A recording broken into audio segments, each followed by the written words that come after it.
There is a new national mock draft out there, and I'm talking about ESPN Todd McShay putting out his latest mock draft on, today. But there are a couple of exciting prospects there for the Cowboys. However, there are more questions than answers with his mock draft. We'll dive into the Cowboys picks, but we'll also dive into some of the players that have been linked to the Cowboys that are not selected in the simulation by Dallas. And we'll get into all of the details and we'll go through some of these questions together. Thank you so much for tuning in. Do me a favor, hit the like button, share the stream, and let's get the show started. Here we go.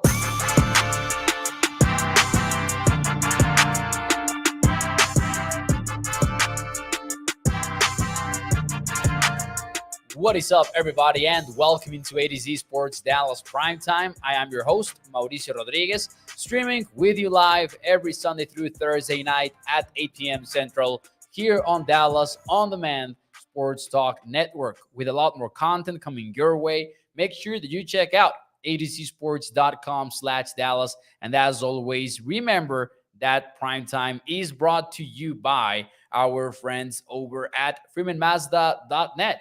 We will talk more about them and the ride of the week in a few moments here on the show.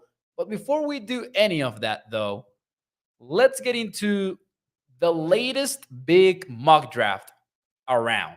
And I'm talking about Todd McShay from ESPN posting his new mock draft on Tuesday, and pretty intriguing results out of that exercise.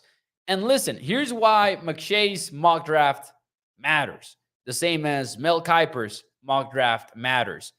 Probably more so than any other analyst out there in the following sense. They're hearing a lot of stuff. They've been doing this for a long time. And obviously, they're one of the most connected people in the media that put together these mock drafts at a league-wide level. I, for example, love what Dane Brugler does over at The Athletic and the effort that he puts into the draft guide that is called The Beast. I think that he is the new face of the NFL draft coverage, to be honest with you. Daniel Jeremiah over at NFL Network has also been one of the faces of this game for a long time. But maybe this is just me, but I think that Todd McShay and Mel Kiper, in terms of, connections, is pretty interesting. And I have a lot of thoughts about their mock draft. And these go beyond the actual picks. Because let's get real. Even them, like even Daniel Jeremiah, Mel Kiper, Todd McShay, you could get the three of them together on the same room and try to figure out which team is taking who with all of their resources combined. And they're probably not going to hit on 10% of the picks of the first round. Because it's hard to predict the whole thing. Maybe 10% they would, maybe. But you know what I mean. It's tough to predict this draft year over year. So even them will hit on very few. But they do get some stuff very down in the sense of what teams are looking for, where a player will actually go. And maybe as we get closer to the draft, you see some players mocked surprisingly low or surprisingly high. And it's exciting, but at the same time, it feels like we're always trying to figure out what is a smokescreen, what is not a smokescreen. But anyways, let's not waste any more time. Let's get into what Todd McShay, and you can check out his mock draft, by the way, over at ESPN.com. Credit to them, obviously. Todd McShay has Michael Mayer mocked to the Dallas Cowboys with the 26th overall pick. So just going to get the question out of the way right now. And I'm going to ask you, would you, from 1 to 10, how much would you like this pick? And I know best player available, so on and so forth. But just overall, how would you feel about Michael Mayer wearing the star? Is he a prospect that you would like or dislike from 1 to 10? Let me know in the chat. How would you feel about it? Michael Mayer is obviously, for many, the top tight end of this class. For many others, it's a prospect that does not cut it for them. because of positional value, because of him being a tight end. Maybe they don't like the athlete. Let me know in the chat from 1 to 10. How would you feel about this one? In the meantime, while you give me your answers, Todd McShay's analysis, I'm going to read it. I'm going to read the full breakdown. The most complete tight end in the draft class and could be a plug and play starter as Dak Prescott's new security blanket. At 6'5" and 249 pounds, Mayer is a legit blocker who could provide, Tony Pollard with more running lanes. And while he's not much of a vertical threat, his excellent ball skills would open up the offense at the intermediate level. Mayer posted back-to-back seasons with at least 800 receiving yards and 7 touchdowns, and he's a bulldozer after the catch. That is McShay's analysis on Michael Mayer. I would probably go, and I'm seeing some of your answers, and I'm pretty intrigued because they're all over the place. J Money, for example, goes with minus 1,000. The question was from 1 to 10, how much would you like it? Clearly, Jay would not like it. Stephen White goes with a 4. Katharina goes with a 6. Toxic Tom goes with a high score. He goes with an 8. The same as Katharina, by the way, over at Facebook. I think that maybe she misspelled the comment because she corrected, and she's going with 8. Inez Gomez says, I will say 7. Jason Chavez says that he will go with a 3. I would go with a 7 because, and as I said, just with that big asterisk of saying best player available, we don't know how the board fell, etc. But we're going to look at the board actually in a few moments here. But I would like Michael Mayer in the sense that, as McShay says, he's a security blanket. Here's where I land with that pick. I would feel a lot better about the offense. I know that we're excited about Jake Ferguson. He's an exciting young player that looks like he's going to be a special player in yards after the catch. But also, I'm not entirely sure how good of an athlete he is and how he's going to translate from a backup role to being the full-time starter. So I have questions about Jake Ferguson. And I'm not sure that I would prefer any wide receiver, like even the top ones, over Michael Mayer or some of these top-tier tight ends. Because I'm not sure if there is a top wide receiver in this year's NFL draft. I have many questions about it. And although this is a deep tight end class, Meyer's an instant starter, and he's maybe has like potential for being a Pro Bowler early in his career. And I'm not sure if there are questions about Meyer. I've seen 3 of his games. I've seen a player that can block. I'm not entirely sure how that will translate into the next level, and I think that is one of the biggest questions. But people seem to agree that this is the best blocker in this year's tight end class, especially among the top guys. He can play in line, which is obviously something that Mike McCarthy will want from his starting tight end. I've seen a lot of complaints about his athleticism. There's nothing that I can complain about in that department. He might not be an elite athlete, but he is at least very good, in my opinion, in that sense. And he can clearly catch the football because he's been a productive guy year over year. The thing about Meyer might be that he's a well-rounded product, and you wonder if there is one thing that he is elite at, because I don't think that he's an elite blocker. I don't think that he's an elite pass catcher, but he is the most complete package that you're going to get in this year's NFL draft.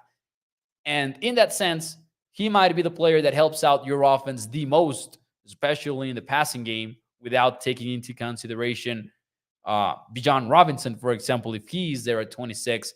But he might be the most complete player and the safest bet to improve your offense in 2023, even more so than many of the wide receivers that Cowboys Nation has been thinking about all this time. But speaking of, or maybe we should, this is a good time to dive into that maybe, but I'm going to have to play around with the screens over here. There are some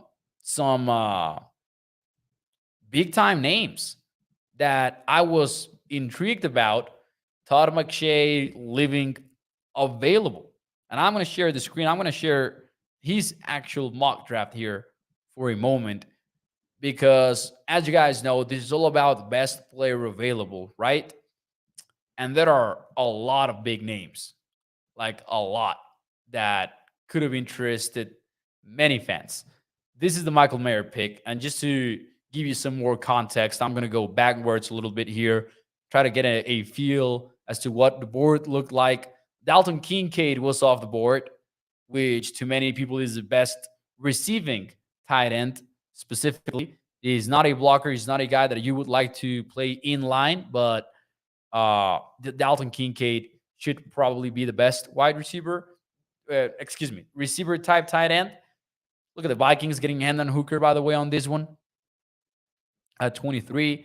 Quentin Johnson is off the board with the Ravens, finally getting Lamar Jackson, a wide receiver. Kalijah Kancey here for the Chargers, the defensive tackle. Say Flowers is off the board with the Seahawks. Who else here? Bijan Robinson goes to the Lions in this one. So a lot of names that, we've seen linked to the Cowboys going to other teams, maybe in the top 15. We have not seen many of these names linked to Dallas.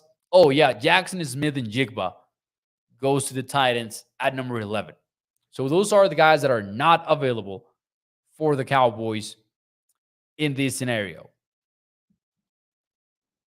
Martin says, it is a mock draft, fools. I don't know who Martin is telling this to, though. Yeah, it is a mock draft. We're having some mock draft fun here on the show. Let's go to the second round, though. This is what I really wanted to get to.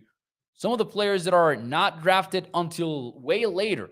And listen, indeed, as Martin was so nice about clarifying in the chat, this is indeed a mock draft. This is a simulation.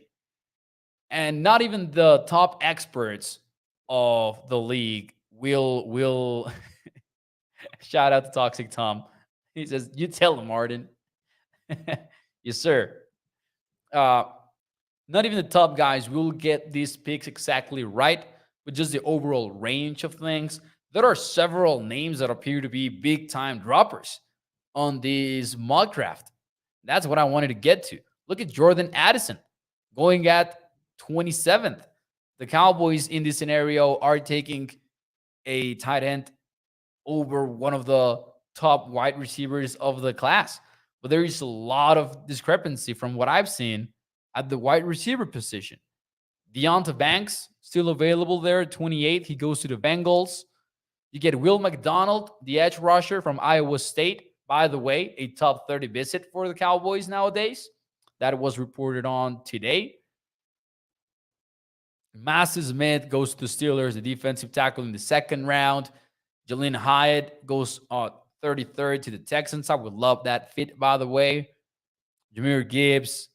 Just looking at some of these names that are very heavily linked to Dallas. Do you notice? Look at this. This is a run of players that I was the most surprised about. Ryan Brees at 38 goes to the Raiders. Osiris Torrance goes to the Panthers at 39. Darnell Washington at 40th to the Saints. Drew Sanders, I don't think it's as much of a surprise here, but this might be kind of a hit of reality. Brian Branch going to the Jets. This might be a hit of reality that maybe some of the players that we have had in mind throughout all of these process, maybe teams are not as high on many of these guys. And as I said, this is just one mock draft. But with all of this together, certainly raises an eyebrow. Look at this one. This is where we should probably stop the scrolling down. Steve Abdullah dropping all the way to 52nd for the Seattle Seahawks. I was not expecting that one. But maybe, a bucket of iced water for many of us that, you get so immersed into the prospects that your team is interested in But this is a reminder of how crazy things can get when the actual NFL draft starts. And we'll see how things play out April 27th. But, we're already getting ready for the crazy scenarios. Since we are already here, let's go down to the Cowboys pick at 58th.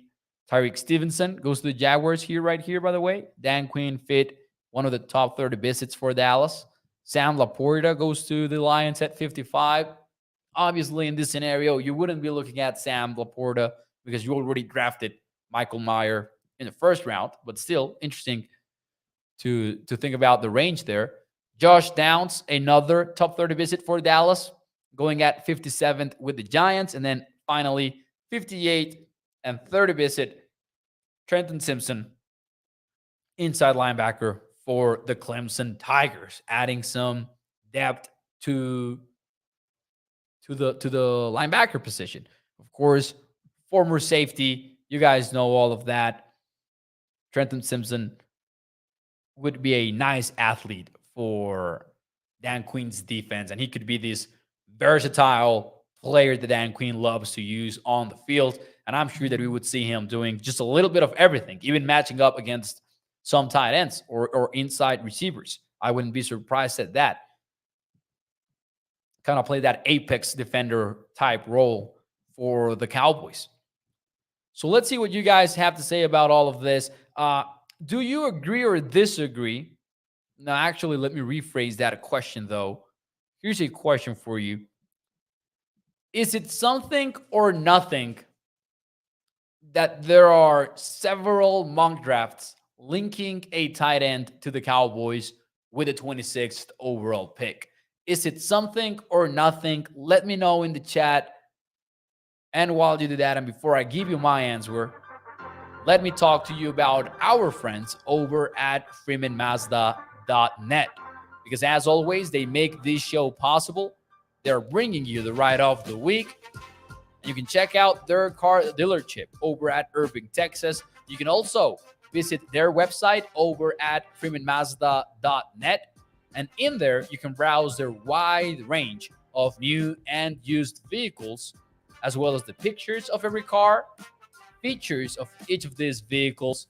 And speaking of, it is time, as we do around every single night here on Prime Time, to get into the ride of the week. Because in this case, it is a 2023 Mazda CX-5 2.5S premium all-wheel drive that we need to talk about. It starts at $33,675.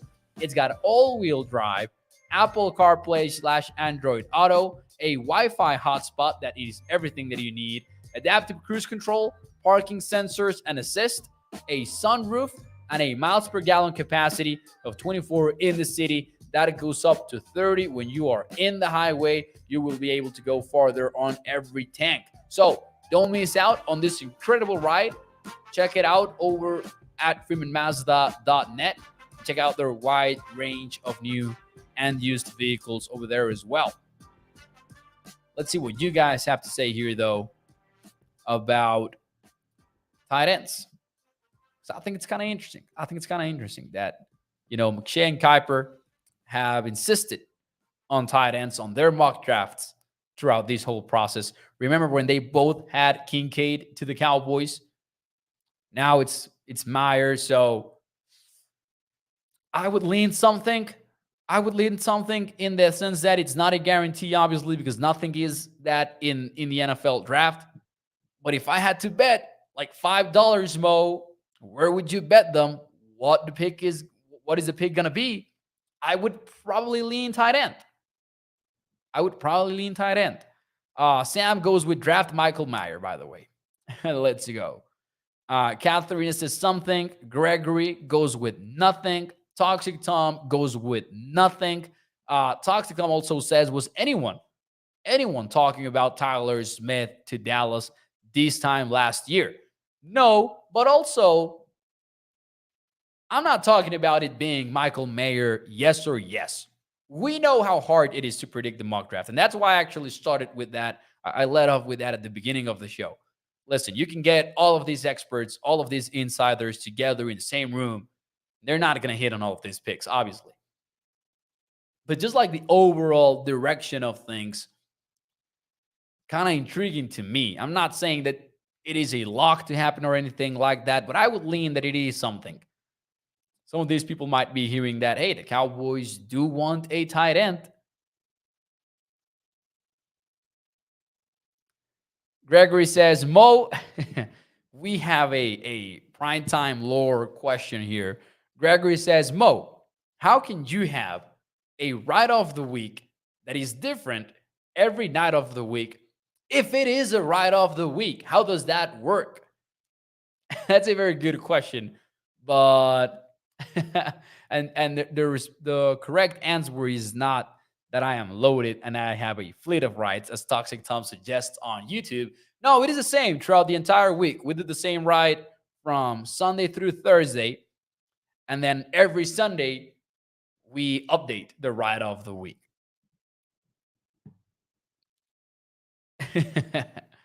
uh, Something for Inez, by the way. Bruce goes with, I do like a good tight end. I like that scenario as well. I mean, obviously, it will be all about the best player available, as we so often say. But here's why I like a good tight end. And I already said this, but I'm going to double down on it. I would feel so much better about the state of the offense. I know that the Cowboys already have CeeDee Lamb, Brandon Cooks, and even Michael Gallup as the number 3 sounds a little bit more enticing than Michael Gallup, the number 2. But then I'm not sure if I would feel great about, adding Jalin Hyatt or some of these late first round wide receivers and that we expect to see in that range. They might have way more upside, maybe, yes. But also, I kind of know that Meyer is going to play at a very decent level, right? Like, he's one of the safest bets out there. And you're not going to ask him to be a guy that runs 20 yards down the field and win a one-on-one battle against a safety while the linebacker is also climbing up the field or something like that. You're likely just going to ask him to do the same things that Dalton Schultz did. And that, I know, doesn't sound very attractive for many people, but I hate to break it to you. Dalton Schultz was one of the most productive tight ends over the last couple of years. He might not be Travis Kelce, but I don't think that the Cowboys are looking for a Travis Kelce. They might just be looking for a guy that can block, can catch, and can attack the intermediate zones, the middle of the field, and can provide a best buddy for Dak Prescott. So, could work. Oh man, the YouTube chat has taken a life of its own right now, speculating about what I drive and how I drive. Shout out to you guys. You're awesome. I wouldn't mind a tight end in the first round, just from an overall broad point of view, without getting into the details of who's in there, who's not in there. But I wouldn't mind that. Anyways, ladies and gentlemen, not yet. I was gonna say that will be it for me tonight, but no, sir. We still have the one cool thing of the week. For those of you who are new to the show, we do this segment every single Tuesday night here in ADC Sports Dallas Primetime. And we're going to get into this. It is our feel-good segment of every week.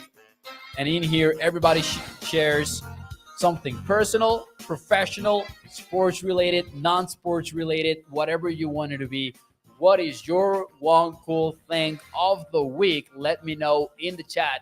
And while you do that, let me give you mine right away. My one cool thing of the week is that, at least in Mexico, it is vacation week, right? It is an Easter-related vacation. So a lot of people get off work, get off school, and that means a lot of my former, not former friends, former college friends or high school friends are in town. Some people that do not live here anymore. And I'm excited about seeing most of them, maybe grab some lunch here and there, go out on Friday. That is my one cool thing of the week. It is always nice to see some old old days friends, right? I know that I'm not that old. I know that I don't look that old. But you know, I am officially at the age in which I am excited about watching or seeing some of my friends in vacation because I don't usually see them. Let's see here. Toxic Tom says, Mo, I will be at Camden Yards on Thursday when the Pinstripes come to town. Go Yankees. Toxic Tom said that. That's what the comment says. I'm not making this up. Toxic Tom is in there to root for the Pinstripes. Let's go. All kidding aside, that is a pretty cool thing. Gilbert says, my grandson Magic Man and his teammates from Bushland, Texas played Tulia, and he hit a grand slam and they won 26-0. Is that like the knockout? Is that like the mercy rule? Is that where it kicks in? Because, man, that is a violent scoreboard. 26-0. Oh, man. Katharina says, spring break for my grandkids, and I get to spend time with them. Shout out to Katharina. That sounds awesome. That definitely sounds like a one cool thing. I love this. Chris Graham, his one cool thing is just like, 40-yard dash times. I'm here for it. Trent Simpson 4.43, Addison 4.49, and Porter Jr. 4.47. Two defenders and a wide receiver. Gilbert says, district play, you play 5 innings no matter what the score is. Well, there you go. 5 innings of 26 runs to no runs. Whew. Gregory says, Mo, my Yankees will be beating the Dodgers pretty soon. I agree. This is also what the comment says. I'm not making it up. Gregory is right here. You can see it on the screen. He says, Mo, my Yankees will be beating the Dodgers soon. There you go. That will be it for me tonight here on the show. Thanks so much for tuning in. We are live every Sunday through Thursday night, and I appreciate you stopping by. Do me a favor, though, before we get out of here. Hit the like button for me. Share the stream. If you're watching on Facebook or YouTube, let your friends know about ADC Sports Dallas Primetime. And I will see you el día de mañana. Muchísimas gracias. Adiós.